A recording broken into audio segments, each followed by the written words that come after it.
wildfire that is pretty extensive. Tell me about the response. How many units are on scene? How many personnel? Any injuries? Anything like that? Okay, so we have multiple personnel and agencies on site at the moment, all the way from Hillsborough County, Sarasota County. The airport also has sent a vehicle over as well to assist us in the extinguishment of this. We do not have any injuries at this time. They have been able to provide us with about 2,100 gallons of foam, which we're using now at this moment to try to put a blanket over the fire to extinguish it.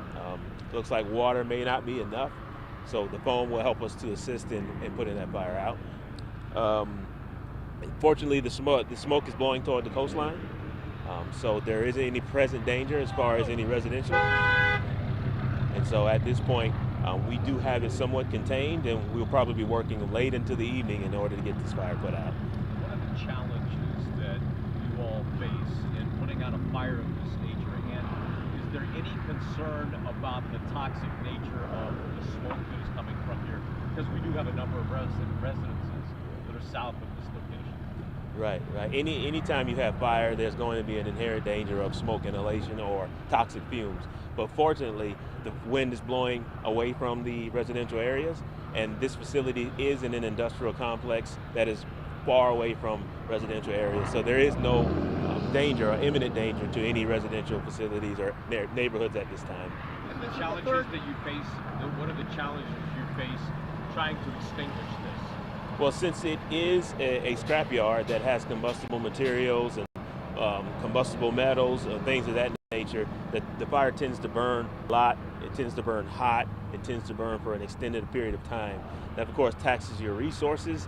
That taxes manpower and whatnot. And so the challenge is trying to get enough manpower here in a timely fashion so that we can extinguish the fire as soon as possible. And we can clearly hear explosions behind us. So is there any concerns for your personnel around for the volatility that they're encountering?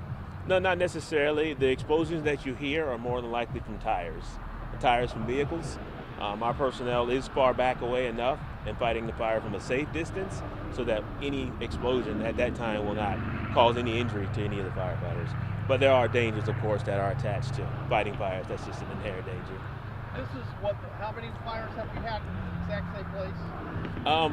From my recollection, we've had about 2 or 3 fires that are of this size. With the scrapyard, of course, you will have inherent fires just due to the nature of the business. But there hasn't been about maybe a couple of these types of fires that have been this size. So, yes, there has been. When they gave you foam, did they have enough foam on? I mean, is there a requirement of how much safety equipment you're supposed to have in the scrapyard? Right. And so, because of the last incident, as a fire bureau, we have implemented procedures that they needed to follow since the previous incident. They've obtained their own fire truck, their own water tender, so that when they do have incidents, they can get to the fire as soon as possible before it gets this way. But the way that the fire started is when they attacked the fire, when their truck ran out of water, and so when they went to water the truck or refill the truck is when the fire actually ignited and became this what you see behind me. So is there something to take a look at and figure out if we're doing it right or wrong, or what do you think?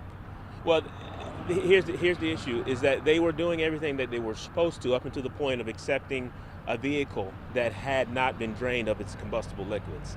And then so what you see behind me is as a result of one single vehicle that had not been drained of its combustible liquids. And once they unloaded that vehicle and tossed it into the pile is when it ignited. And so that's what we have here today. So will there be any kind of charges or, Yeah, of course. This, of course, taxes the resources of multiple departments, multiple agencies.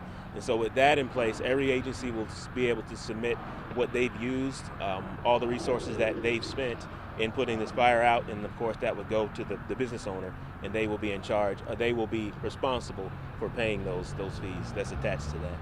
Chief, what was your approximate call-out time with this? Call-out time? Yes, sir. As far as What time did you get the call? that had to have been about 12:30 or so. That had to be around 12:30 or so. And this will go on late into the evening, maybe even through the night. But we are making headway, and there is no danger to the residents at this present time. I've never seen one this big. I mean, it's Welcome to North River. I mean, seriously, as you're driving, I mean, people, when they're driving down the road, they don't know what it is. Right. I mean, it's scary. Right. And fortunately, because of where it's located in an industrial complex, you don't get your standard traffic through here like you would in a residential neighborhood. And so that's why this facility is here.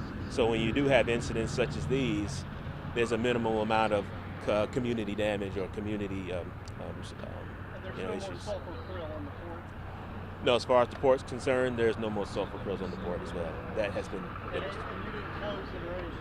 It was business as usual. Yes, it was business as usual at this facility.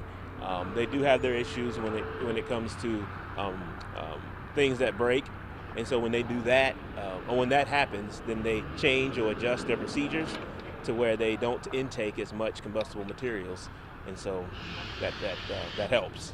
That helps the situation. One more time, have you had previous incidents in this same location? Yes, there has been incidents in this location before. And they have multiple facilities such as these in different parts of the country, even here in Florida. And they also have fires such as these, but maybe not necessarily as large as this one. But we have implemented things that they have been progressively making changes so that these things don't happen. It just takes time. It just takes time for them to make those things happen. So would you categorize this sort of an occupational hazard of like fires happen here? Right. That's exactly a good way to put it. It's an occupational hazard when you have an industrial facility that is involved in these type of processes. Of course, you're going to have fires that happen. And all we can do as a fire service is continue to help them to make changes so that these things happen less and less. And we can smell it now. Should we be leaving, or I mean? Not unless you want to go, Yeah. but no, not necessarily. We're far enough away from the fire that there shouldn't pose a hazard to anyone here. So I kind of want to make sure I'm clear on what started the fire. You said it was a vehicle that had some kind of fuel in it. Yes. It Yes. crushed it. So now normally when this facility receives vehicles, they're crushed, they're drained of their combustible liquids, and then they're brought to this facility to be crushed and processed, and then it leaves that way.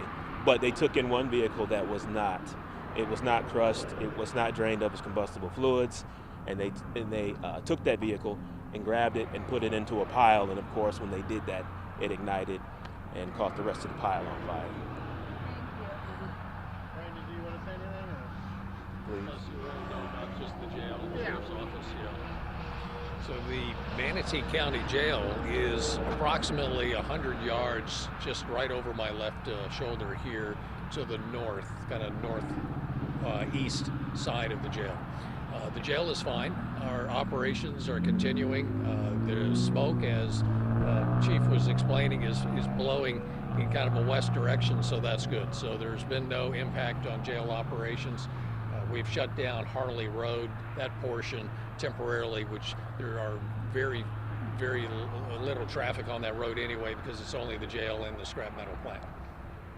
How long do you anticipate that road being closed? Is it still kind of up in the air? We're going to keep that road closed until they have finished on scene there with the fire trucks.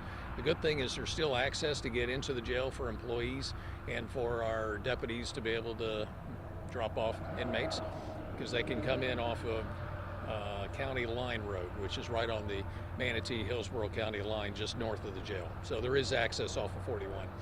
Kind of looks worse than it really is in terms of the proximity of the jail, but we want people to know that jail employees and inmates are all okay and there's no smell of smoke or anything inside.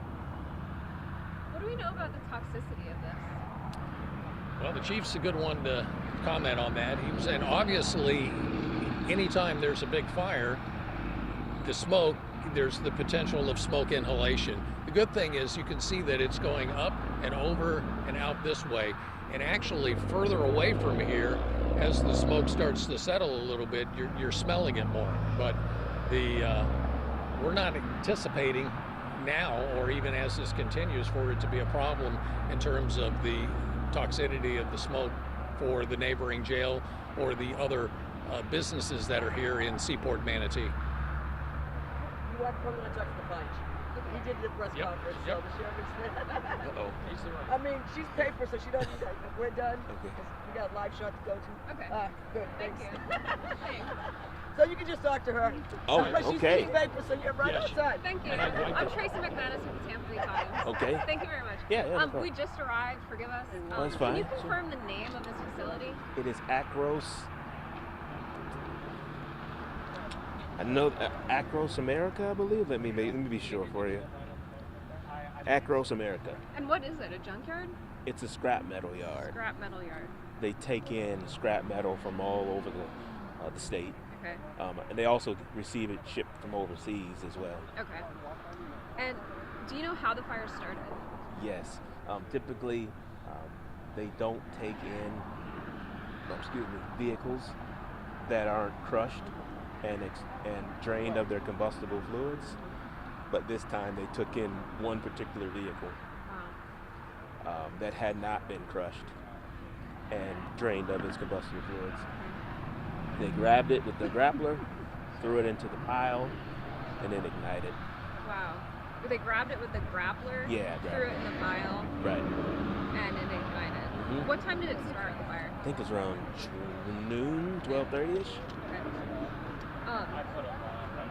Is it correct that this is the third time in 8 months that this has happened? Yes, that is correct. Okay. Each instance has been slightly different. At one point, it was their crusher, because they also process all the material that they bring in. So their crusher caught fire, which is just a machine that overheated and caught fire. And the other 2 times were actual piles. Other 2 times were piles. Right, they were actual piles. And we've implemented, as a fire district, implemented certain procedures they need to make to keep this from happening. But everything's a process, and they have, what's my word I'm looking for? They complied Okay. with all of the requirements up until a certain point, as much as they could up until this point. There's still some things that are in place that they still have yet to do. But they are in the process of getting those things done, like adding fire hydrants to the local, adding fire hydrants, some fire protection systems around the pile, around the piles and whatnot. So, what exactly is on fire right now? Metal? Yeah, Okay. yeah, exactly. So what do we know about the Combustible toxicity of this? Well, it's about as toxic as anything. There's nothing that's extreme out of the ordinary as far as what burns in a fire. But thankfully, it's in an industrial area, not in a community, which is why these places exist in this location. Oops. But it is near the jail, yeah. Yes.